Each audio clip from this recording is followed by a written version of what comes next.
네, 안녕하세요.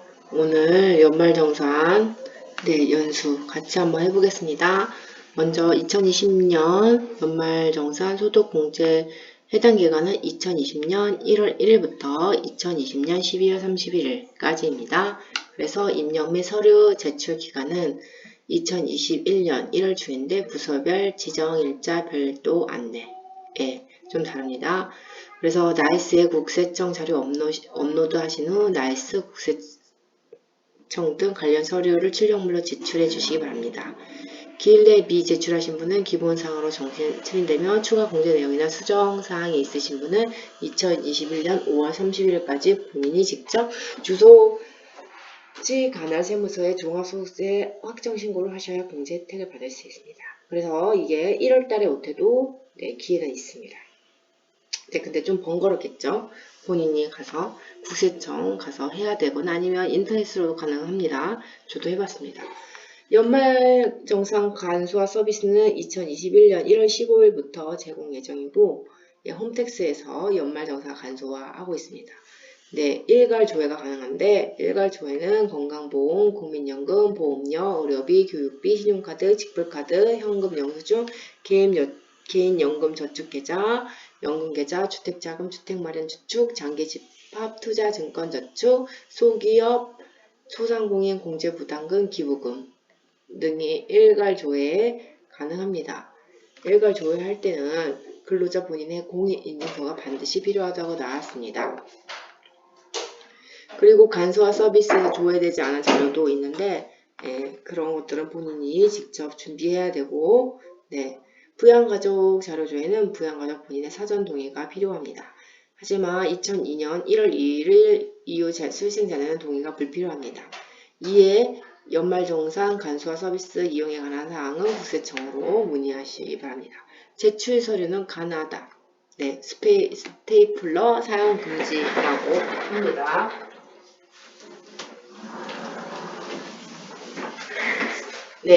나이스 출력 서류 전체 교사 연말정산입니다. 서명 꼭 해주시고 주소 확인은 나이스 접속, 기본 메뉴, 나의 메뉴, 인사기록 중에서 기본사항에서 본인 주소는 확인하고 소득공제신청서 1, 2, 3 서류 가나다 소득공제신고서를 제출하고 의료비 지급 명세서를 그 다음 기부금 명세서, 연금저축 명세서, 월세 명세서 1. 출력물은 1. 반드시 이 오늘 해당되는 것 출력하여 서명을 해야 합니다.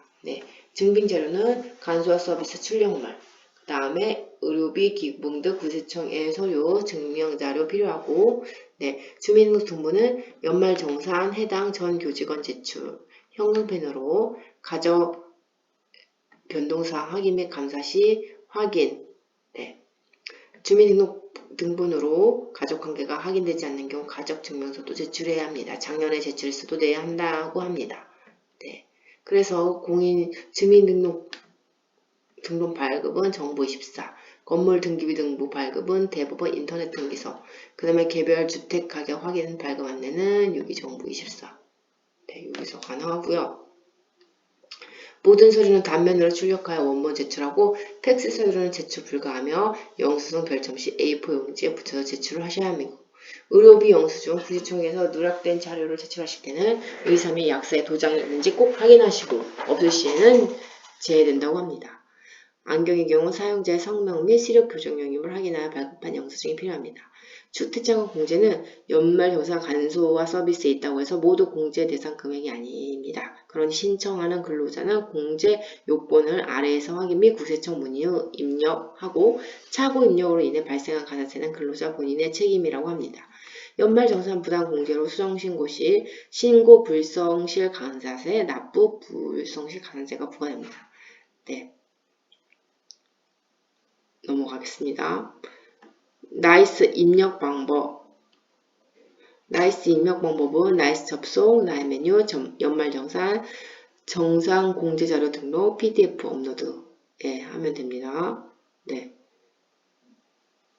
그리고 보험료, 의료비, 신용카드, 현금, 영수증, 기부금은 한도 금액을 계산하지 않고 입력합니다. 교육비는 한도 금액을 초과하지 말래요. 초과 입력하지 말래요. 본인 장애인은 전액, 대학생은 1인당, 900만원. 그 외에는 한 명당 300만원입니다. 의료비 급여 명세서 의료비 공제 의료비 직접 나이스에 건별로 입력하고 본인 장애인 경로 의도자 기타 가족 각각 영수증을 분리해서 작성하고 입력 방법은 나이스 접속, 나의 메뉴, 연말정산, 의료비 지급 명세서 등록해서 입력하고 연말정산 간소화 서비스에 출력된 것은 자동 연계되므로 기타로 발급한 영수증 등을 확인하여 증민코드 및 대상자의 주민등록번호 및 본인 등 해당 여부를 정확하게 입력해야 합니다. 네. 기본 명세서 공제기부금 직접 나이스의 건별로 입력하고 본인 장애인 경로 의도자 기타 가족의 각각 영수증을 분리하여 작성하도록 합니다. 사업자 등록번호와 단체명, 기부자, 주민등록번호를 정확히 입력해 주세요. 그 다음에 4. 연금저축 공제 등록. 연금저축, 개인연금저축, 청약저축, 주택, 청약, 종합저축 공제 내역 건별로 입력하시고 연금저축, 개인연금저축 착오에 기입하는 경우가 있으니 정확히 명칭 구분하여 확인하시고 입력하시기 바랍니다. 국세청 자료의 경우 자동 업로드 및 입력 등으로 신경 쓰실 필요가 없습니다. 그 다음에 월세 명세서 등록, 월세 공제 직접 입력합니다. 제출기일을 꼭 지키라고 합니다. 이중 공제에 대한 국세청 세금 추징이 더욱 강화됐으니 유념하여 주시기 바라며 기한 내 미제출 시 해당 없는 것으로 간주하여 기본 공제라면 연말 정신 처리된다고 합니다. 기타 문의 사항은 연말 정사 간소화는 126 예선번호 7번입니다. 그렇습니다. 연말정산 간소화 서비스 이용 안내. 국세청 간소화 서비스에서 제공되는 모든 증명서 되고 국세청에서 간소화 서비스에 제공되지 않는 모든 영수증 증명서, 산후조리원, 안경, 교육 구입비 등이 있습니다. 본인 장애인, 경로 의대자, 기타 가족 등으로 각각 영수증으로 분리하여 A4 용지에 붙이라고 합니다. 의료비 영수증 제출 시 의사 및 약사의 도장이 꼭 있는지 확인하고 안경의 경우 사용자의 성명 및 시력 교정 여임을 확인하는 안경사의 확인 및 도장이 있어야 하고 도장이 없을 시 인정 불가한다고 합니다. 공제 종류별 신청 요구면 제출 서류 안내입니다.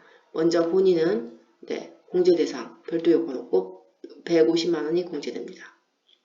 배우자 공제, 근로자의 배우자로서 연간 소득 금액이 100만원이야. 근로소득만 있는 경우에는 총 급여액이 500만원 이하.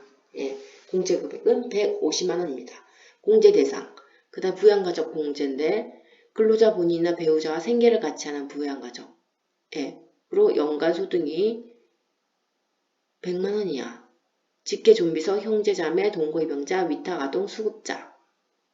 장애인은 연령 제한이 없습니다. 직계 종속은 만 60세 이상이고요. 만 60세는 1960년 12월 31일 이전 출생자고요. 직계 비속 동거입영자는 만 20세 이하입니다. 2000년 1월 2일 이후 출생자입니다. 형제자매도 만 60세 이상, 만 20세 이하. 주민등록상 동거인 및 생계를 같이 하는 자. 일시퇴거는 인정합니다. 위탁아동은 만 18세 미만. 위탁아동 2002년 1월 이후 출생자 2020세 이하인 보호기간 연장 위탁아동 포함합니다. 수급자는 제한이 없습니다. 주민등록상 동거인 및 생계를 같이 하는 자를 뜻합니다. 그 다음에 필요한 서류는 주민등록등본, 가족관계증명서, 입양증명서, 일시퇴거자 동거가족 상황표 이런 것들이 필요합니다. 그 다음에 경로 우대 제공, 근로자나 근로자와 생계를 같이 하는 부양가족 중 70세 이전 출생자. 그래서 공제금액이 1인당 100만원 또 공제가 됩니다. 그다음 장애인 공제. 근로자나 근로자가 생계를 같이 하는 배우자 또는 부양가족의 장애인인 자. 1인당 200만원입니다. 다른 소득 공제와 중복해서 공제가 되고 중증 환자로 공제를 받을 경우 해당 증빙 서류를 반드시 제출해야 합니다. 해당 증빙 서류는 장애인 증명서 또는 장애인 등록증, 복지카드 사본 이런 것들이 필요합니다. 부녀자 공제는 배우자가 없고 기본 공제 대상이 부양가족이 있는 세대자, 그 다음 배우자가 있는 여성.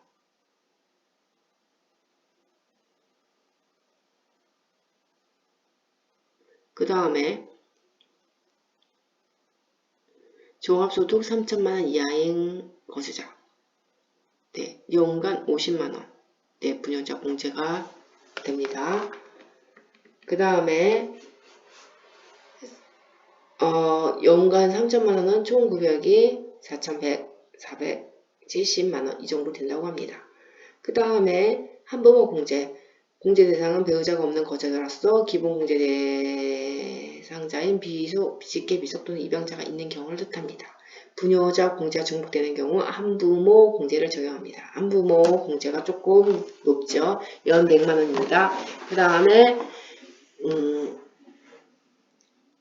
연금보험료 공제는 공적연금의 근로자 부담금입니다. 네. 그래서 공제금액 납부액 전액 공제가 되고 보험료 공제, 국민건강보험, 고용보험료, 노인 장기 요양보험료, 근납부자 전액 공제가 됩니다. 주택마련 저축, 주택자금 공제가 있습니다. 가세연도 중 주택을 소유하지 아니한 세대주가 2020년 12월 31일까지 공제 가능하고 총급여가 7천만원 이하인 근로자로서 저축마련 저축 납입액의 40% 연 300만원 한도입니다. 그 다음에 주택 임차 차입금 원리금 상한액으로서 12월 31일 현재 무주택자 세대주 근로자 또는 주택자금 공제를 세대주가 받지 않은 경우 세도인 근로자. 그래서 국민주택 규모를 임차하기 위해서는 대출기간 또는 대부업을 경영하지 않은 거주자로부터 주택 임차자금을 차입하고 차입금의 원리금을 상환하는 경우 이런 걸 뜻합니다. 이거는 공제금액이 원리금 상한액의 40%, 주택 마련 저축금 합하여 연 300만원 한도입니다. 그 다음 특별소득 공제, 주택자금 공제, 장기주택 저당 차입금 이자 상한액이 있습니다. 12월 31일 현재 세대주인 근로자, 무주택 또는 1주택 보유, 2주택 이상 보유 공제는 불가합니다. 세대주가 주택자금 공제를 받지 않은 경우는 세대원의 구성원인 근로자, 1주택 실제 거주, 무주택 세대주인 근로자가 4억 이나의 주택 분양권을 취득한 경우 주택 완공 시 장기주택 저당 차입금 전환 조건으로 차입합니다. 취득 당시 주택 시가가 5억원 이하인 주택을 취득하기 위해 2019년 1월 1일 이후 차입한 경우는 5억원 이하입니다. 그 주택의 저당권을 설정하고 금융회사 또는 국민주택기금으로부터 차입한 장기주택 저당 차입금 이자를 지급한 때입니다. 단 2013년 12월 31일 이전 차입 이자 사항에 대한 소득 공제 대상 주택은 국민주택 규모와 취득 당시 기준 시가가 3억원을 모두 만족하며 2014년 1월 1일 차입한 경우는 기준 시가 4억원입니다. 그 다음에 차입금 상한기간 소유권 이전 등기 3월 이내 차입 공제 한도의 연도별 개정 내용에 따르고 중요한 거는 여기서 채무자가 해당 주택 저당권 설정된 주택의 소유자 명의일 것 이렇게 써 있습니다. 공제 금액은 연 300만원에서 1800만원 한도입니다. 그 다음에 개인연금저축 12월 31일 이전에 개인연금저축에 가입하고 연금저축을 불입한 자입니다. 공제 금액은 개인연금저축 납입액 곱하기 40%로 연 72%인데 개인연금저축과 연금저축은 다른 나이스 연금저축 공제 명세서 출력이 필요하다고 합니다. 그 다음에 신용카드 사용 금액은 본인의 기본 공제 대상자인 배우자, 직계비속, 직계존속, 동거임명자의 신용카드도 포함합니다. 공제 금액은 신용카드 사용액의 연간 합계액에 해당 가세연도 총 급여액의 25%를 초과하는 경우 그렇게 되는데 요번 1월 달에는 지금 코로나로 인해서 이게 퍼센트가 달라지고 있고요. 그 다음에 7천만원 이하 근로자는 공제 한도가 330만원, 7천만원 초과 1억 2천만원 이하는 280만원, 1억 2천만원 초과는 230만원이 공제 한도입니다. 그 다음에 자녀 공제, 기본 공제 대상자의 자녀 7세 이상의 수에 따라 공제합니다. 공제 금액은 자녀 1명은 15만원, 2명은 30만원, 3명은 30만원 더하기 2명 초과는 1명당 30만원, 출산 2명은 첫째 30만원, 둘째 50만원, 셋째가 70만원 추가 공제인데 지금 7세 이상이라고 써있네요. 그 다음에 새 공제 간대, 자녀 공제는 이제 7세 미만은 이미 그 아동수당을 받기 때문에 이 자녀 공제는 안 들어가는 것 같습니다. 그다음 세액 공제액면 한도 4천만 원 이하 연금 계좌 공제 1억 원 이하 1억 원 초과. 네. 연금 제출 계산은 50세 미만만 보겠습니다. 400만 원이고 연금 저축 계좌 플러스 퇴직연금 계좌는 700만 원입니다. 여기서 퇴직연금 계좌는 IRP죠. 그 다음에 1억 원 초과일 경우에는 연금 저축 계좌는 300만 원이고요. 연금 저축 계좌 플러스 퇴직연금 계좌는 700만 원입니다. 공제율은 15%, 12% 이렇게 됩니다. ISA 계좌 만기 시 연금 계좌 추가 납입 전환 금액의 10%를 연금 계좌 납입 한도에 추가 공제한다고 합니다. 네. 그다음 보험료 공제. 기본 공제 대상자를 보험계약자, 피보험자로 하는 경우. 그 다음에 장애인 전용 보험료는 보험료 곱하기 15%고 일반인 보장성 보험료는 보험료 곱하기 12%입니다. 그 다음에 의료비 공제. 의료비 공제는 공제 대상은 기본 공제 대상자를 위해 지출한 총 급여액의 3%를 초과하는 의료비. 다만 본인 65세 이상자, 장애인, 건강보험 특례자 일정 요건에 나뉘시면 전액 공제가 가능하고 그렇지 않은 경우 700만 원이 한도입니다. 공제 금액은 15%입니다. 총 급여액의 7천만 원 이하 근로자가 지출한 산후조리원 비용, 출산일 대당 200만 원 이내의 금액입니다. 네. 실업 보정용 안경, 콘텐츠 레전그 임무 한 명당 연 50만 원 이내까지 공제가 되고 네, 이거 나이스 의료비 지급 명세서 출력이 필요합니다. 맞벌이 부부 자녀 의료비는 기본 공제 받는 사람만 가능하고요. 배우자 의료비 본인 카드로 지출 시 공제가 가능합니다. 그 다음에 교육비 공제는 근로자 본인과 직교 존속 제외의 기본 공제 대상자입니다. 근로자 본인의 교육비는 전액 곱하기 15%고 유치원이나 보육시설 영유아, 취약전 아동, 초중고생 교육비는 1인당 곱하기 15% 그래서 연 300만 원 한도입니다. 대학생 교육비는 연 900만 원 한도. 장애인 재활 교육 특수교육비는 소득 제한이 없고요. 직계 존속을 포함하고 있습니다. 제외 대상은 별도 실기 지도비, 학교버스 이용료, 교육자재가, 기숙사비, 어학연수과정 수업료, 학습지 교육비, 입사전 교육비 등이 있고 교육비 납입 증명서, 방과 후 학교 수업력, 도서 구입 증명서, 장애인 특수교육시설 해당 입증 서류 이런 것들이 필요합니다. 네, 그 다음에 세액공제. 지금까지는 지금 세액공제였군요. 세액공제 가겠습니다. 네, 기부금 공제. 공제 대상은 거주자 또는 배우자 부양가정에 비지급한 법정 지정 기부금. 공제 금액은 법정 기부금 플러스 지정 기부금. 1,000만원까지는 15%, 1,000만원 초과분에 대해서는 30% 공제를 한답니다. 그 다음에 기부금이 한도액 초과하는 경우 2월 공제 10년으로 확대가 되었습니다. 네. 정치자금 기부금 세액 공제는 근로자 본인 지출금은 공제 대상이고 공제 기부 금액은 정기자금 기부금 즉 10만원까지는 그 기부금의 110분의 100을 세액 공제한다. 10만원 초과 금액 3천만원까지는 15%, 3천만원 초과분은 25%, 종합소득산출세액에서 공제하고 네, 그 다음에 월세 공제 가겠습니다. 월세 공제 12월 31일 현재 무주택자 세대주 주택이 있으면서 월세가 있으면 이거는 공제가 안 되나 보고요. 그 다음에 연간 총 급여액 7천만원 이하 근로자입니다. 그 다음에 국민주택 규모 또는 기준 시세가 3억 원 이하인 주택입니다. 네, 이런 것들이 월세 세액 공제가 됩니다. 그 다음에 연말정산 주요 가다 공제 유형. 먼저 소득금의 기준 초과 부양가족 공제가 있었고요. 부양가족 중복 공제. 그 다음에 사망자 등 공제.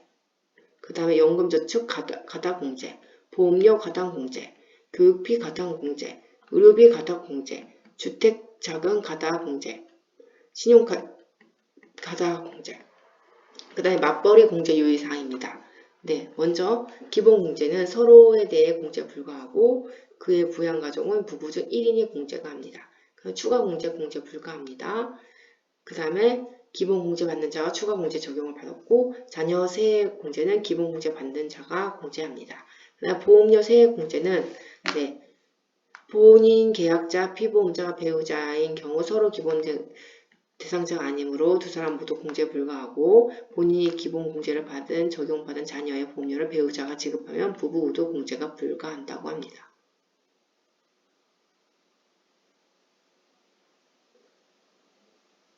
네, 그다음에 의료보험의 공제는 배우자를 위해 지출한 의료비는 지출한 본인이 공제가 가능하고 그 다음에 네, 기본 공제를 받는 근로자가 부양자 가족을 위해 지출한 금액을 공제하도록 되어 있습니다. 교육비도 마찬가지입니다.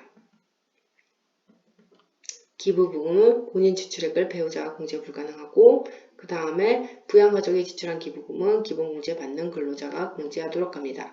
신용카드 소득공제는 각종 카드는 각자 사용자 기준으로 공제하고 부양가족의 신용카드 사용액은 기본공제 받는 근로자가 공제합니다. 네, 20분 걸렸네요. 네, 그러면 2020년 연말정산 연사를 여기서 마치겠습니다. 안녕.